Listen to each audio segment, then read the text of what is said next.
Today on Blissfully Tea Drunk With.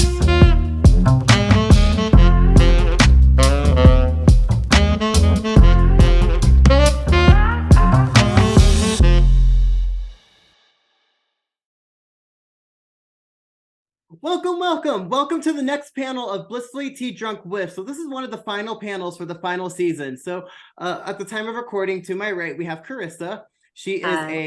Carissa is a tea blogger / influencer. Below me is Josh. He is JT International, and he's located out of Eugene, Oregon. To the right of him, we have the Toronto Tea Club, who is in Toronto. Like, that would be so funny if you're like somewhere else and not in Toronto. Like, yeah. and then below her, we have Kevin, who is Camilla Sinensis, which is a great tea shop who's in Canada. So we have a lot of Canadian guests on our panel. And I think it's great because I think there's so many great things that come out of Canada. I must say, Canada's greatest exports would be like hockey, maple syrup, wildfire smoke this year, and also Carly Rae Jepsen. Carly Rae Jepsen is like the greatest Canadian export. Have y'all, because Canada is not really big, have y'all seen Carly Rae? No. Do y'all know who Carly Rae is? No. Well, hey, I'll have to Google it. Yeah, people stopped associating Canada with Justin Bieber. At least they associate Justin Bieber with Hailey Baldwin now. So I mean, we can thank her for that, right? Were y'all team Hailey or team Selena? Oh, geez. I can open this up for the whole panel. On that one too. Isn't Canada just very pro Celine Dion still? Yeah, and Drake, depending on what part, you know. Oh God, Drake. So I want to next go and ask my next question to Josh. So Josh, you're located in Eugene, Oregon, and I must ask, like, you have a beautiful tea shop, and we can see that behind you, and you've been running your tea shop since 2004, correct? Well, wholesaling since 2004. We opened to the public in 2007. Gotcha. And since 2007, I'm sure you've seen Oregon and a lot of the West Coast undertake a lot of changes. So I want to ask, the fact that Oregon is an arms race with California to become the country's greatest example of how to not deal with the homeless population, who's actually winning in this race? California, Oregon?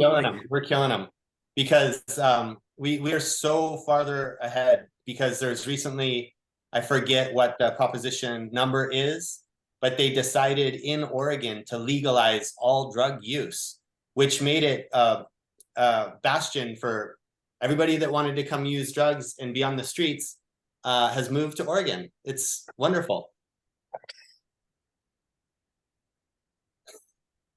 Now, I don't know what Canada is doing to win this war, but I don't think they can beat that. So speaking of Canada, I want to take this back to Toronto. So hi. So you're with the Toronto Tea Club and Vidica. Is that the right way to say your name? Yeah, that's okay. Yeah. Wait, did I say it wrong? You can correct me. It's Vedika, but it's fine. I mean, yeah. You might have to correct me several more times. I'm so sorry. That's okay. I know, like, my name is particularly hard to pronounce. Because a lot of people want to pronounce it with Cody with the K, but it's pronounced Cody with the C, and a lot of people don't get that. Totally.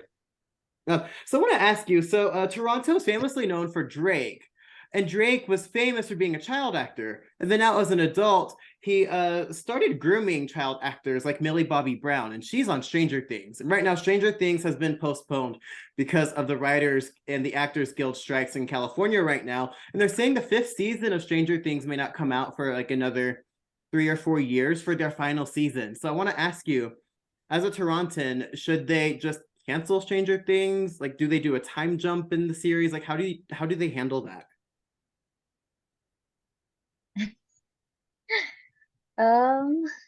I wasn't expecting this question.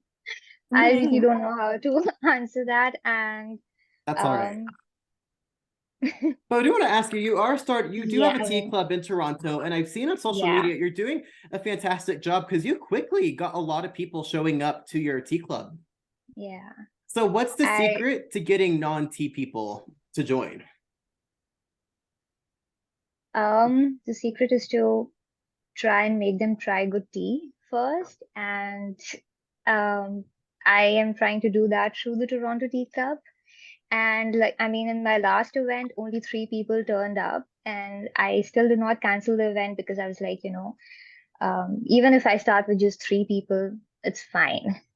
And they actually kind of get this appreciation of like new of good quality tea, and that is what I'm trying to achieve through this. And also, like, I'm trying to find like-minded people in Toronto, because since I've arrived here, so I came here just last year from India, so I'm very new to Toronto. So if you ask me a lot of Toronto specific questions, I might not be able to answer a lot of them. That's all right. But yeah, so since I came here, I've been seeing a lot of coffee drinkers, but very few tea drinkers. So I'm just trying to find people who I can sip tea with, and that's why I started the tea club. And Yeah. yeah, it's been nice. And it's really great because you're having tea like out in nature, out in parks, and there's something just so great about having tea in nature and sharing a cup with friends. And I just think that's something that a lot of people, especially in the Western society, they're always on the go. They don't necessarily sit down and enjoy the moment. Yeah, that's true. A lot of people who came to this event, like, they just said that they were glad that they got an opportunity to just slow down and enjoy the beautiful park or the serene surroundings and so on. And yeah, I mean, it was like the combination Yeah. of yoga and tea has been really nice, and uh yeah, looking forward to more such events. Well, so I want to bounce this next question to Carissa. So Carissa, you're relatively like you're not like new to tea because you've been drinking tea for a while. Like I follow you and you have all the Yeah. amazing teaware, and I look at your feed and I'm like I get like jealous, not in like the toxic kind where I want to like ruin you, but the type of jealous where I'm like, I need to spend my money stupidly to be as good as Carissa. And you're doing a fantastic job. But I want to ask you, how does it feel knowing that you chose a career path being a tea blogger, knowing that your predisposition for the industry to look down upon you for only wanting free stuff? This Well, might be a bias. This might be a pre-charged question. I might have an inner emotion in this. well, it turns out if you spend enough money, they change their mind and give you free stuff. Good answer. Are you trying to say you have to support the tea industry first before it supports you? I mean, yeah, like I'm just a weirdo that takes photos that are cute and people seem to like it. So if someone wants to give me free stuff, that's really neat. But for now, I'm just going to continue racking up too much debt and hoping that capitalism just, destroys everything and I don't have to worry about paying it. I love it. Let's build down society and restart, but restart with tea first. Absolutely. And So also, Kevin, oh, sorry. no, go ahead. Also, if you collect enough, then you're ready for the end of the world. So what you're saying is the key and Hoarding. secret to being a new tea blogger is to just buy more and don't stop. Yes. So Kevin, my next question is going to be directed at you. So you're in Canada, and there for a while, Justin Trudeau was known as Daddy Trudeau, and that was like his trademark. And a lot of people thought he was attractive, but you're also attractive. So were you inspired to be older and attractive because of Justin Trudeau, or did he take from you? So what's the key to being older and attractive? And like, did you intentionally brand yourself in this way? He's younger than me, actually. Yeah. No. Whoa. You're doing No, great it's the or he's first time doing it's been terrible. suggested. Either you're doing amazing or he's doing terrible. I mean, But because y'all look. he is yeah. He's younger than me though. I'm the old guy. The old guy. But age is just Yeah, I'm older than him for sure. But Einstein said time is relative. So if time is relative in the way that we perceive it, there's really no such thing as young or old. That's it. No, you're only as old as you feel. Exactly. Like this week, I felt so like I'm I was about, 90 because yeah, anxiety I'm took about over. 12. Yeah. Ding dong. Do you guys hear that sound? Ding dong. Oh yeah, what's that? Oh my gosh, that is the sound for the In Talk Show game show steeped with nepotism. Well, what am I doing there? We're putting that hand down. So here's how the In Talk Show game show works. It's called Steeped with Nepotism, and so far a lot of the other panels have actually won. They're doing great so far. So we can see how this panel can team up together and decide which is which, and if y'all can take home the point for today, and you get a bonus point on top of that. So here's how the game works. The game works by, I will be describing an industry, either pop music or the tea industry, and based on the individual I'm describing, based on the tea industry or pop music industry, you have to decide which industry am I talking about. So I will list 3 ways in which nepotism has helped this career professional, and y'all decide which industry they belong to. And you get a bonus point if you can tell me the exact name of the individual. Are y'all ready? Oh boy. Okay, so I'm going to read the 3 facts about this industry professional, because they could be pop star, they could be tea industry, it could be either or, because both industries wouldn't work without nepotism. So we're going to go with either or. I'm going to read the 3 facts. I'm going to start the timer for 60 seconds, and then y'all will deliberate with each other and debilitate the answer. Words are hard. I feel like that wasn't right. Okay, so the 3 facts are: this industry professional is from Texas. They broke off from their family career to start their own venture, but they also sometimes create either tea or music for other people through the family business. Although they detach from the family business, they're still associated with it in some capacity. So with those 3 facts, you have to decide, does this person belong in pop music or tea? The 60-second timer starts now. Is it the West China tea guy? Yeah, I think I was also thinking about the same thing. It could be a pop star. He's the only person I know in Texas, because Elon Musk isn't a pop star, so. Yeah, I think West China Tea, like, he plays a musical instrument, right? So I think. Yeah, that sounds convincing. I've seen him on his flute jamming out, or maybe an art Yeah. or something. Yeah. Yeah. We have 25 seconds left on the clock. Though it could also be Beyonce. Well, what was his family business that he broke off from? Yeah, I don't know about that one. Yeah. And then he And how did started that give him family his start? He All right, we used- got 10 seconds left. Maybe tea was the family business, and he almost Yeah. became a musician. And then 5, Yeah. 4, I think it's Sohan. 3. let's And timer is Okay. done. So based Yeah. on what I'm getting Yeah. from the panel is that this individual is in the tea industry, but on top of that, y'all guessed together that it could be Sohan of West China Tea. So I want to say, unfortunately, you guys did not get this one right. Actually, Carissa was actually the closest. Ooh. It wasn't Beyonce. It wasn't Beyonce, but you were the closest to guessing the correct answer. So let me go over the facts again in context of the individual. Okay. This female artist named Solange is from Houston, Texas. She broke off from her family's label to create her own music career, while at the same time on the side still managing other artists such as Frank Ocean under her father's label as well. So Solange, Beyonce's sister, is today's answer. But it could have been a tea industry professional. It could have been anybody. That's the fun of this game. You don't know what you're going to get.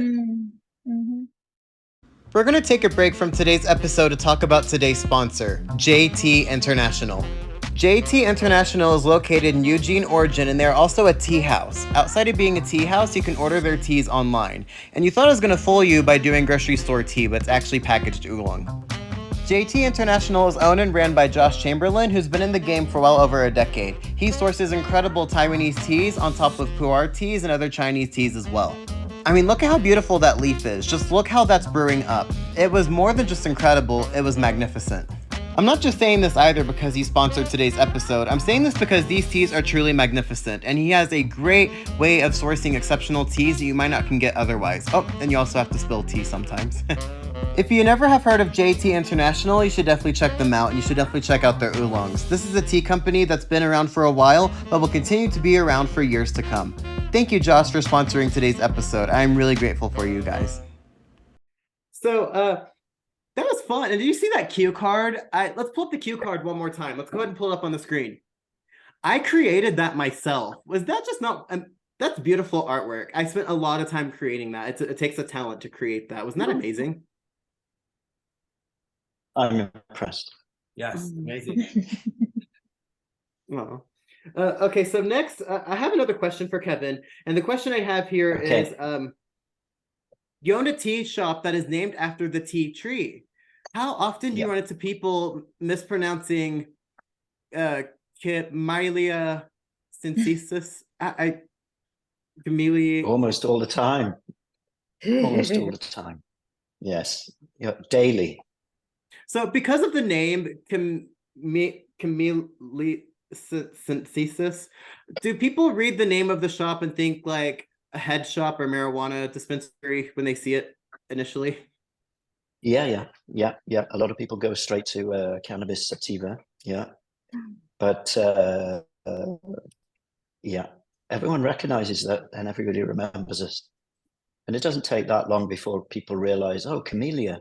We've got camellias in the garden. Sinensis. It's not that complicated. It means it comes from China in Latin. So people get it pretty fast. Yeah. And most of us are in the tea industry, so we tend to hear that phrase quite often. Oh, I'm sorry. If you heard a thud, I hit my microphone. It's hidden behind this teapot here. I don't know that y'all can see my microphone, but I tried to do a really good job of hiding it between the plants and the teapot down here. Very discreet. So, Kevin, I also want to ask, because you're famous in the world of tea because you're friendly and you know a lot about tea culture, but also like you're from Great Britain. So whenever you went from England, did the tea shop originate in England or did you start it like completely in Canada? We started it in Canada, in Montreal. I had a company before this, actually, specializing in just Himalayan. We're doing tea from other regions. So I've been specializing specifically in India, Sri Lanka, Nepal, and Africa for the last 30-something years. And my partners do China, Japan, Taiwan, Vietnam, and so on. We all have our networks within those regions, and we've all developed our palettes for the buying of those teas. I must say, like, I have ordered your teas several times before. It's been a while. It's like when I first got into my tea journey, and I remember thinking like, these people are on top of it. I love what they're doing. And I know, same thing with you, Josh, like you're doing a lot of great things in tea as well. And that just seems like really daunting to start a tea shop. So do you want to give like insight as to that moment that y'all both had where you're like, I'm going to open it and not just talk about it, but actually go for it? Do y'all remember having a said moment like that?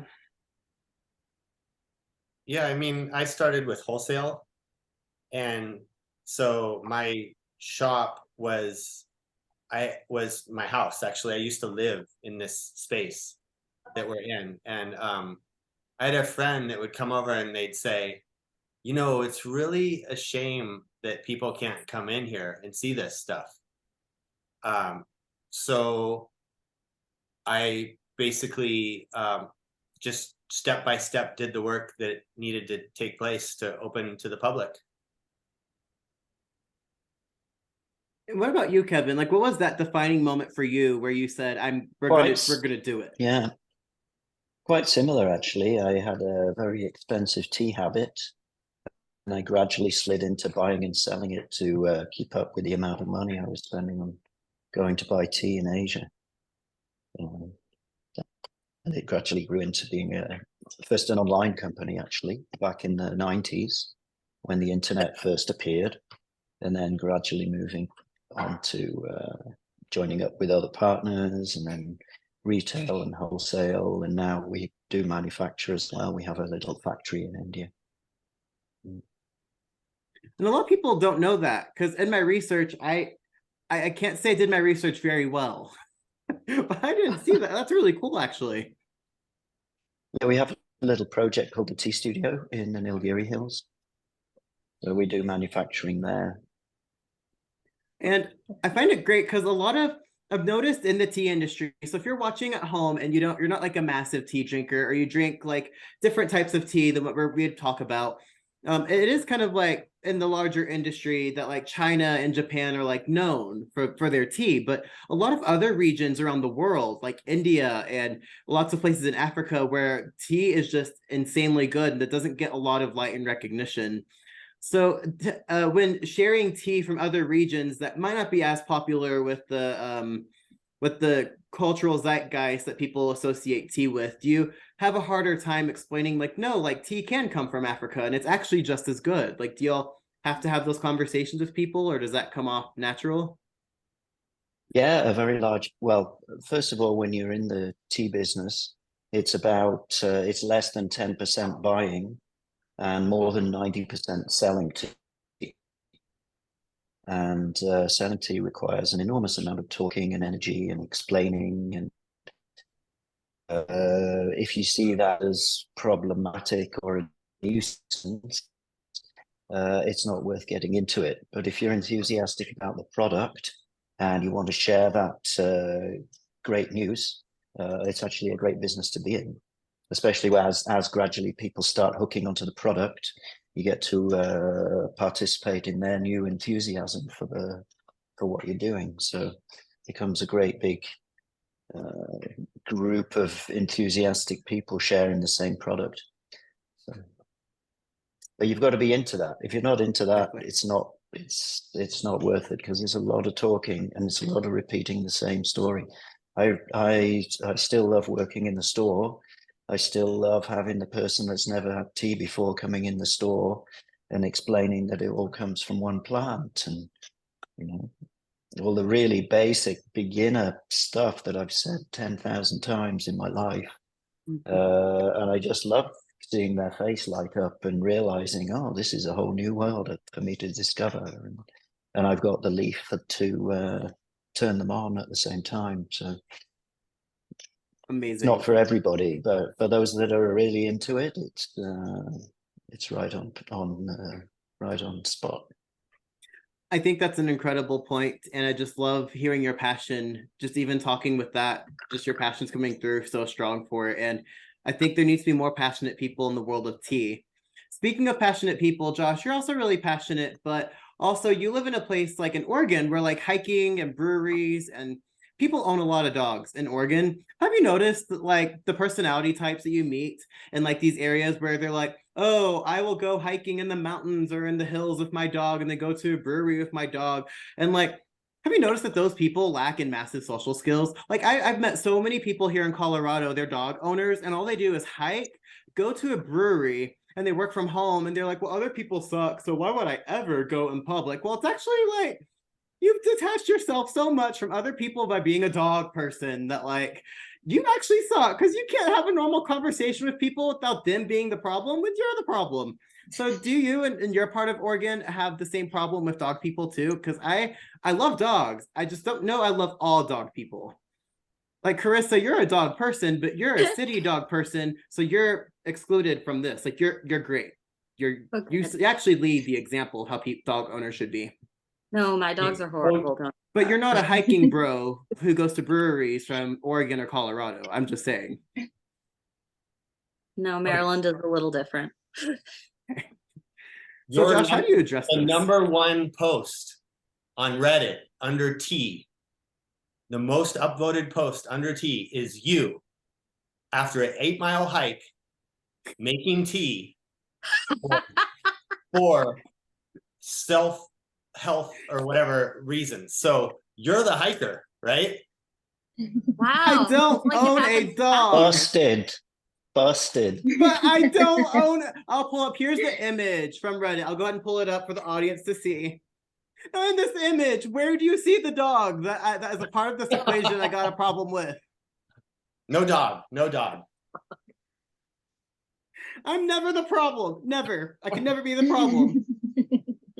So I want to ask Kevin another question. So whenever you're relocating from England to Canada, the fact that Canada has already been colonized by the British, was that part of the deciding process for Canada? Well, I live in French Canada, so I speak French all day. Our company runs in French. And so it's a little bit of a different flavor in this part of Canada. Maybe you didn't know, but there are 2 official languages in Canada. So about a quarter of the population actually speak French as a first language. It's sort of a quiet little corner of North America. So isn't it interesting that like in French Canada that like they're trying to pass a lot of laws that you can only speak in French and like a lot of official buildings when the majority of people speak English? I've always thought that was so interesting. Yeah, well, in this part of Canada, French is the most popular language. 90% of people speak French here. So because they are such a small community within North America, completely surrounded by people speaking English, they have certain laws just to protect the erosion of their language. Because you can imagine if everybody around you all speaking one language, gradually it starts to seep in through music and films and so on and so on, and road signs, and being completely surrounded by it. There's certain little rules they put in place to protect it. Sometimes it's a little overzealous, but generally the feeling behind it is very understandable. So one last question I have to ask is because something that Canada is not famous of, but like that South Park had popularized Canada by Canadians speaking really quickly with their heads up and down. Like they made a whole joke and have characters just based on that alone. So is head movement, specifically the up and down head movement, very common in Canada, or is that absent in the French part? How accurate was South Park? Or were they just being silly? I never found it a super Canadian show, but perhaps I just didn't tune into that. But I always enjoyed the show. Gotcha. And something that I find interesting from the Pacific Northwest, I'm going to switch gears real quick, is that Starbucks is in Seattle. And I just find that so fascinating because a lot of like unions people have come out in Starbucks trying to unionize it. And I find this really fascinating because I've been a victim of Starbucks. So like this is back when I lived in Missouri. I lived in the south part of a town called Springfield. Springfield had like 8 Starbuckses. There are more Starbuckses than like there were McDonald's. And I lived in the south part of Springfield. So I had my app where I ordered coffee drinks, and I'd pre-order my drink on my way into work because work was on the other side of this Starbucks. And I thought it was funny. So like I changed my name on the app as Lord Farquaad, because I thought that would just be great that when they're at the counter getting a to-go order, they'll to-go order for Lord Farquaad, and then me just coming in and taking that drink and would just be the highlight of my day. But I would always order the drink through the app. And for about a month and a half, it's going on about 6 weeks, I ordered about like maybe 1 drink a week, you know. I'd place an order and I'd go in and they never had it. And I would always think like maybe they didn't get it. So I'd go and show them like, you know, I'm Lord Farquaad, because it's really my name, and because it says it on the app, you know, so it must be me because it's on my phone and it's not, you know, and they're like, okay, yeah, we'll make the order for you. It's weird, we never got it. And like this was a thing for a while. And it wasn't until like maybe 2 months later, work sent me to the other part of town, the north part of Springfield, where there was another Starbucks. So I go into my app and I place the order, and I go into the store, and it's not there. Initially, it's not there, and I'm like, this is strange. Maybe there's something wrong with the app. So I go to the counter and I say like, hey, I placed an order for Lord Farquaad. It's not over there. Like, what's going on? And I hear this voice from the back go, you. And I'm like, what?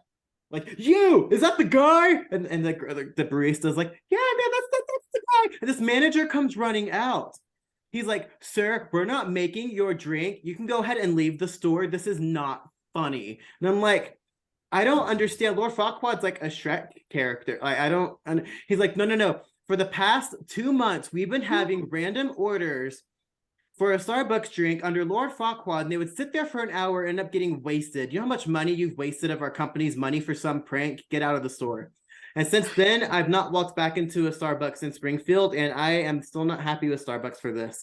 I've wrote several corporate emails regarding this complaint, and they say it's my fault for not checking the app and the location of where I ordered it in. But I mean, customer service dictates that I'm right. So I don't know why they would try to say that I'm ignorant. Is that not crazy? Mm. Is that not the craziest thing you've ever heard? I've heard crazier. I want to it's top crazy. that.